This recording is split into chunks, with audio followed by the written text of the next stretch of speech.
بسم اللہ الرحمن الرحیم۔ اذان کا احترام اور ہماری غفلت۔ اذان اتنا بڑا اعلان ہے، اتنی عظمت کی چیز ہے کہ شیاطین اور کفار اس کی آواز برداشت نہیں کر سکتے، مگر افسوس کہ آج کے مسلمانوں کے دل میں اذان کی عظمت باقی نہیں رہی۔ حکم تو یہ ہے کہ جیسے ہی اذان شروع ہو سب کاموں سے خود کو فارغ کر کے ہمتاً متوجہ ہو جائیں، مگر یہاں تو حالت یہ ہے کہ اذان کی آواز سن کر کان پر جوں تک نہیں رینگتی۔ پہلے یہ ہوتا تھا کہ کوئی بڑھیا چکی چلا رہی ہے، جیسے ہی اذان کی آواز آئی فوراً چکی روک لی، جب تک اذان ہوتی رہی اس نے کام چھوڑے رکھا، اور کاشتکاروں کو دیکھا کہ بوجھ کا گٹھا اٹھائے جا رہے ہیں، راستے میں ہی اذان شروع ہو گئی تو وہیں پر ٹھہر گئے۔ سر پر بوجھ اٹھایا ہوا ہے، آگے بھی نہ جانے کتنی دور جانا ہے، مگر کیا مجال ہے کہ حرکت کریں، اسی جگہ بوجھ اٹھائے کھڑے ہیں جب تک اذان ختم نہیں ہو جاتی، کھڑے ہی رہیں گے۔ اذان کی ایسی عظمت اور ہیبت دل میں بیٹھی ہوئی تھی، اگر کسی خاتون کے سر سے دوپٹہ اتر گیا تو اذان کی آواز سنتے ہی فوراً سر ڈھانپ لیتی تھی۔ اذان کے دوران اگر کوئی بچہ بولا یا کسی نے بات شروع کی تو ہر طرف سے آوازیں شروع ہو جاتی تھی، خاموش خاموش، اذان ہو رہی ہے، توجہ سے اذان سنیں۔ امام احمد بن حنبل رحمہ اللہ، ان کا ایک پڑوسی تھا جو لوہار تھا، لوہے کا کام کرتا تھا۔ جب اس کی وفات ہوئی تو کسی محدث نے اس کو خواب میں دیکھا اور اس سے پوچھا کہ اللہ پاک نے آپ کے ساتھ کیا معاملہ کیا؟ تو وہ لوہار کہنے لگا کہ اللہ پاک نے اپنا رحم اور کرم اور فضل میرے اوپر فرمایا، مجھے امام احمد بن حنبل رحمہ اللہ کے ساتھ مقام و مرتبہ عطا کیا۔ وہ محدث بڑے حیران ہوئے اور کہنے لگے یہ تو ایک لوہار تھا، عام آدمی تھا، امام احمد بن حنبل رحمہ اللہ اتنے بڑے محدث اور فقیہ تھے، اس کا مرتبہ اتنا کیسے بڑھ گیا؟ اس نے باقی محدثین سے اس بات کا ذکر کیا تو انہوں نے کہا کہ چلو اس کے اہل خانہ کے پاس چلتے ہیں، ان سے جا کر پوچھتے ہیں کہ اس کی ایسی کون سی نیکی، کون سا ایسا عمل تھا جس کی وجہ سے اس کو اتنا مقام و مرتبہ ملا۔ وہ سب اکٹھے ہو کر اس لوہار کے گھر گئے، اس کی اہلیہ سے پوچھا کہ ہم نے آپ کے خاوند کو خواب کے اندر بہت اچھی حالت میں دیکھا ہے، اس کا کون سا نیک عمل تھا، کون سی ایسی نیکی تھی جس کی وجہ سے اللہ پاک نے اس کو اتنی شان عطا فرمائی کہ وقت کے محدث امام احمد بن حنبل رحمہ اللہ کے ساتھ اس کو مقام و مرتبہ عطا فرمایا؟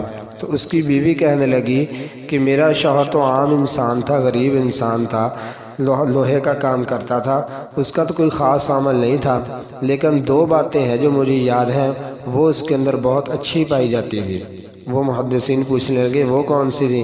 تو اس کی بیوی کہنے لگی چونکہ یہ لوہے کا کام کرتا تھا، جب بھی اذان ہوتی تو اگر اس نے لوہا کوٹنے کے لیے ہتھوڑا کو اوپر اٹھایا ہوا ہوتا، جب اللہ اکبر کی اذان آواز کانوں میں پڑتی تو وہ ہتھوڑا لوہے پر مارنے کی بجائے اسی طرح زمین پر رکھ دیتا، اذان کا ادب و احترام کرتا، اس کو سنتا اور پھر وضو کرتا اور مسجد میں نماز پڑھنے کے لیے چلا جاتا۔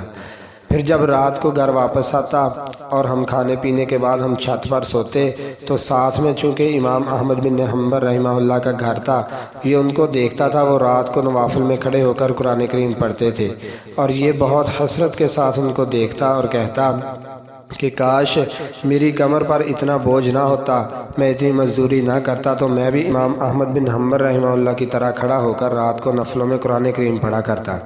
بس یہ اس کی دو نیکیاں تھیں۔ وہ محدثین کہنے لگے بس انہی دو نیکیوں کی وجہ سے اللہ پاک نے اس کو اتنا شان و مرتبہ عطا کیا کہ وہ اذان کا ادب و احترام کرتا تھا اور قرآن کریم کی تلاوت کی تڑپ اس کے دل کے اندر تھی۔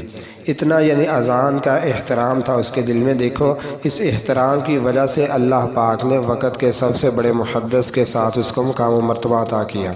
مگر آج کیا حالت ہے کہ عوام تو عوام، بعض اہل علم کی بھی یہ حالت ہے کہ جب اذان ہو رہی ہوتی ہے تو یہ بھی آپس میں باتوں میں مشغول ہو جاتے ہیں، جہاں حکم یہ ہے کہ تلاوت بھی بند کر دو، اذان کی طرف متوجہ ہو جاؤ۔ اس وقت اگر کسی دینی کام میں مشغول ہوتے ہیں تو بھی حکم یہ تھا کہ اس کو چھوڑ کر اذان سنو، مگر دینی کام تو الگ رہا، یہ دنیاوی باتوں میں مشغول ہو جاتے ہیں۔ کچھ معلوم نہیں کہ اذان کب شروع ہوئی کب ختم ہوئی، جو اذان سن ہی نہیں رہا وہ جواب اس کا کیا دے گا؟ اذان کی اس قدر اہمیت اور عظمت کے باوجود مسلمان کے دل سے اس کی عظمت بالکل نکل گئی ہے۔ جب عظمت نکل گئی، توجہ نہ رہی، تو پھر اذان کو یہ سمجھنا کہ یہ اللہ تعالیٰ کے منادی کی آواز ہے، اللہ تعالیٰ اپنی طرف پکار رہا ہے، اپنے بندے کو آوازیں دے رہا ہے، حی علی الفلاح کہ آؤ کامیابی کی طرف، اس کی طرف سے بلاوا آیا ہے۔ کسی کا اس کی طرف ذہن کیسے جائے گا؟ کس کو اس کا خیال آئے گا؟ یہ تو اسی وقت ہو سکتا ہے کہ اسے خود سنے بھی، اس کی طرف دھیان بھی دے تو اور اپنی باتوں میں مست نہ ہو، بلکہ توجہ کے ساتھ اذان کو سنے۔ پھر اذان کے بعد دعا مانگنے کی توفیق بھی نہیں ہوتی، تو اذان کا دل پر اثر کیسے ہوگا؟ جو چیز دل کو متوجہ کرنے والی تھی نماز کی طرف اور اللہ تعالیٰ کی طرف اور اللہ پاک کی عظمت کی طرف متوجہ کرنے والی تھی، اس کی طرف دعوت دینے والی تھی، یعنی اذان، اس کو تو ہم نے دل سے نکال دیا، اس کی طرف کوئی توجہ نہیں دی۔ جب ہم نے بنیاد ہی گرا دی تو آگے ہمیں کس چیز کی توفیق ہوگی؟ اللہ پاک سے دعا ہے کہ اللہ پاک ہمیں اذان کا ادب و احترام کرنے کی اور اس کا جواب دینے کی اور اذان سن کر مسجد کی طرف جا کر نماز پڑھنے کی توفیق عطا فرمائے۔ آمین۔ السلام علیکم ورحمۃ اللہ وبرکاتہ۔